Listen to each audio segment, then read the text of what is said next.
Mimosa par Alexandre Najjar. Ceci est une histoire vraie. Seuls quelques prénoms ont été omis ou modifiés.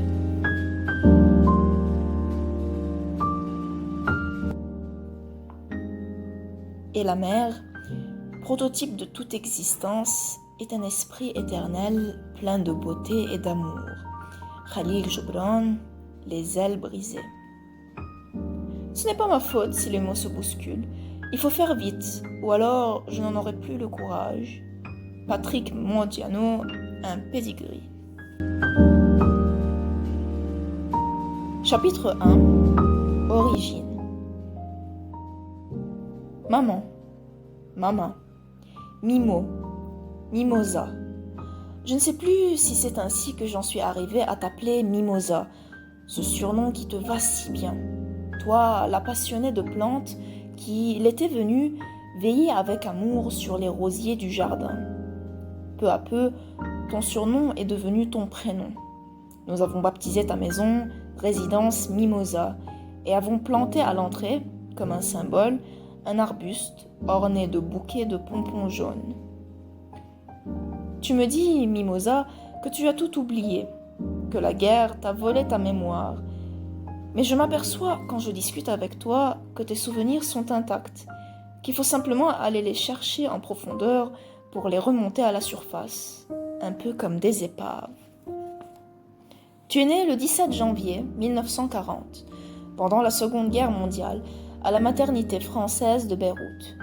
Le Liban n'a pas encore accédé à son indépendance. Placé sous mandat français par la Société des Nations, il sera bientôt le théâtre d'une lutte fratricide entre les forces gaullistes, soutenues par les Alliés, et les vichistes qui contrôlent le pays. Ton père, médecin réputé et directeur au ministère de la Santé, assiste à ta venue au monde. Lui qui désirait un garçon après la naissance d'une première fille prénommée Mona, fut sans doute un peu déçu, mais il garda le silence pour bien montrer aux gynécologues et aux infirmières qu'il était ouvert d'esprit et qu'il ne ressemblait en rien à ces rustres capables de prénommer leur fille Kafa, ou ça suffit, dans l'espoir d'arrêter une série féminine en cours, ou de bouder leur épouse pendant 3 mois pour noyer leur chagrin de ne pas avoir obtenu l'héritier mâle tant attendu. Sur les photos en noir et blanc que tu conserves sur ta table de nuit, Dr Elias apparaît courteau, le crâne dégarni. Il chausse des lunettes rondes à monture d'écaille qui lui donnent l'air d'un savant. Après des études à la faculté française de médecine de l'université Saint-Joseph de Beyrouth, où travaillait son père, il ouvrit une clinique dans la capitale et une autre dans son village natal de Raifoun, au Kesselouane, dans la montagne libanaise. J'ai retrouvé dans un ancien numéro du quotidien L'Orient une annonce dans laquelle il informait ses honorables patients des heures d'ouverture de ses cliniques, tout en précisant que le jeudi était gratuit pour les pauvres, pratique assez courante à une époque où la médecine était d'abord un sacerdoce.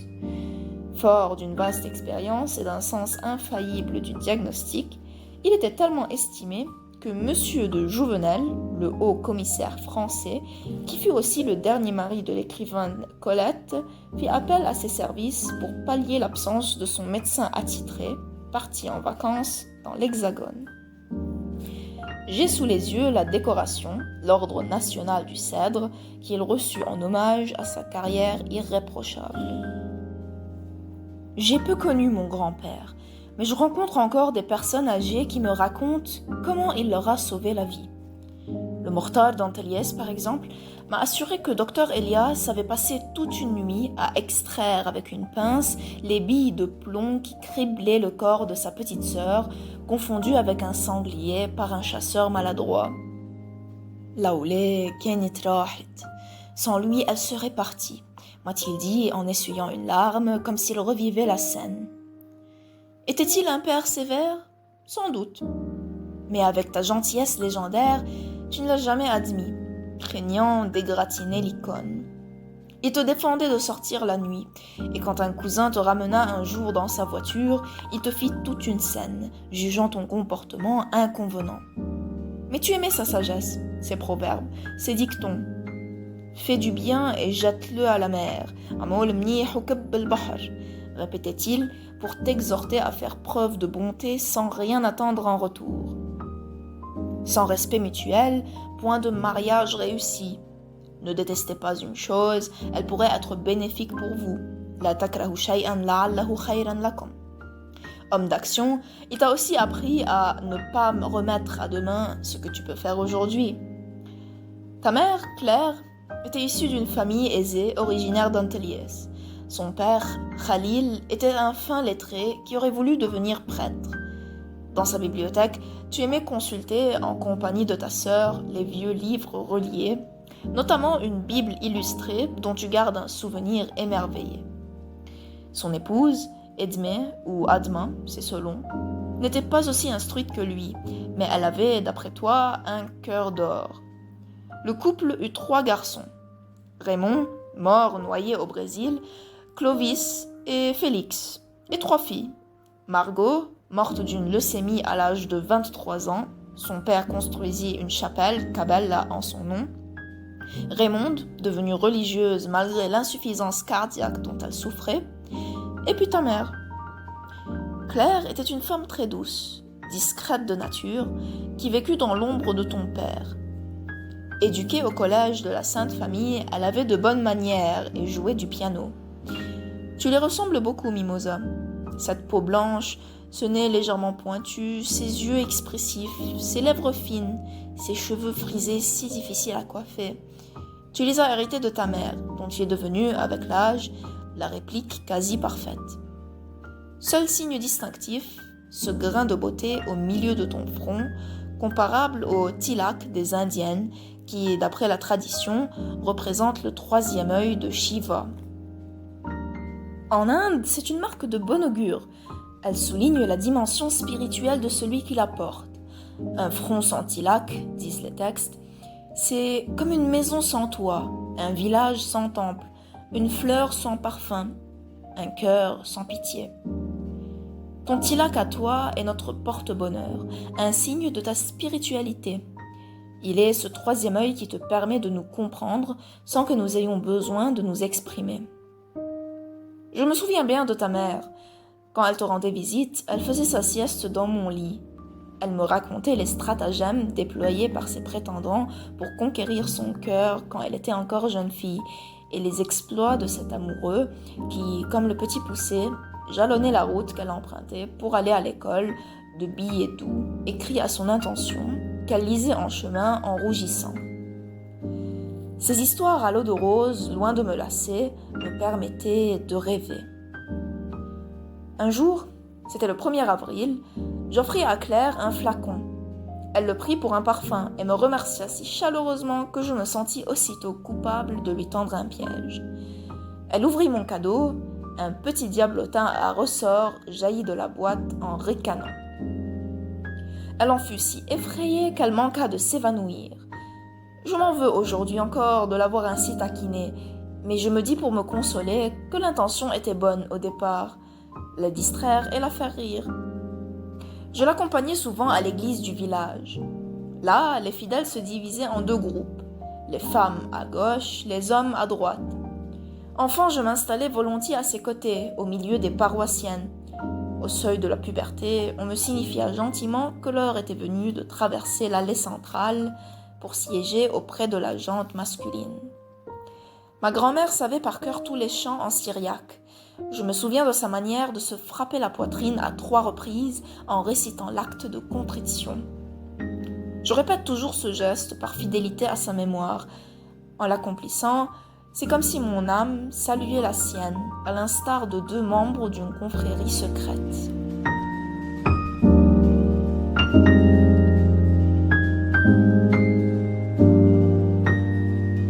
Chapitre 2.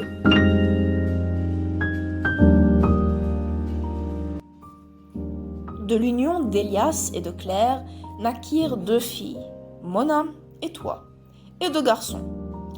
L'un qu'on appelait Tonton Joujou et Charlie, mort d'une maladie incurable à l'âge de 10 ans alors que tu te trouvais en retraite avec ton école à Ashwood. Sur la photo de classe prise ce jour-là, on peut lire dans ton regard toute la tristesse du monde. Tu l'aimais bien, le petit Charlie. Tu le couvais comme une seconde maman, et tu craignais, si toute la famille disparaissait avant lui, qu'il ne se retrouvât seul au monde, incapable de se prendre en main à cause de sa maladie. Quant à tonton, tu le défendais souvent contre les colères de ton père quand il fuguait du collège d'Antura, ou qu'il séchait le cours de latin chez les jésuites. Comme ta sœur, tu le traitais avec beaucoup d'indulgence, même quand il adoptait des décisions irrationnelles. Tonton était beau. On le comparait à Michel Sardou et plaisait beaucoup aux femmes. Bon vivant, il aimait cuisiner, boire et fumer. Mais la guerre lui coupa les ailes et plongea ce dentiste serviable et généreux, il nous offrit tous nos vélos, dans un état d'amertume et de désabusement qui le transforma en funambule sans filet. Le personnage était pourtant très drôle. Il avait des lubies inénarrables, comme quand il s'acheta un âne pour pallier la pénurie d'essence, des néologismes désopilants, acquidement avec acquidité au lieu de certainement, et avait le don de chanter sur un rythme oriental les textes de Moustaki ou de Brassens. Il était abonné au Monde, qui arrivait à Beyrouth avec 2 jours de retard, et dévorait les romans historiques de la Libanaise Carole Derrer, dont il ne ratait aucune des séances de dédicace. Je veux maintenir mon niveau culturel, m'expliquait-il. Tonton ne prenait plus l'avion en raison d'un fâcheux incident survenu autrefois en plein vol et préférait emprunter la voie maritime ou sa voiture pour se rendre en France. Avec son cousin, il fit 3 ou 4 fois la navette Beyrouth-Marseille à bord de sa Dodge verte. Peu avant la guerre, il s'amouracha d'une brillante Française qui enseignait à l'école d'ingénieurs. Ton père, qui la jugeait trop autoritaire, ne la portait pas dans son cœur. Bravant son veto, tonton m'emmenait en promenade avec elle et s'arrêtait à la librairie Antoine pour m'acheter des bandes dessinées. Mais au retour, il garait sa voiture loin de la maison, par peur d'être surpris aux côtés de son indésirable compagne. Il me ramenait à pied, préférant piquer une trotte plutôt que de subir les foudres de la famille. Bien plus tard, j'ai invité tonton à un concert de Georges Moustaki au palais de l'UNESCO à Beyrouth. À la fin du spectacle, je l'ai vu essuyer une larme. « Pourquoi pleures-tu, tonton ?»« Parce que ça m'a rappelé le bon vieux temps. » À son décès, survenu 10 ans après une opération que je l'avais presque forcé à subir alors qu'il se laissait mourir, tu as eu du mal à cacher ta douleur d'avoir perdu ce frère atypique et attachant.